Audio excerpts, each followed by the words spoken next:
Springfield Mayor Dominic Sarno today renewing calls to secure a State Street property nicknamed a firefighter killer by recently retired Fire Commissioner B.J. Calvi.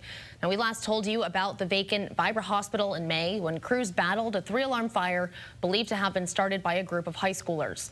By that time, the fire department responded to the hospital 18 times over a 2-year period. Calvi explained, responding to incidents like this pose dangers because, quote, there are so many hallways, levels, and doors that are locked from one direction.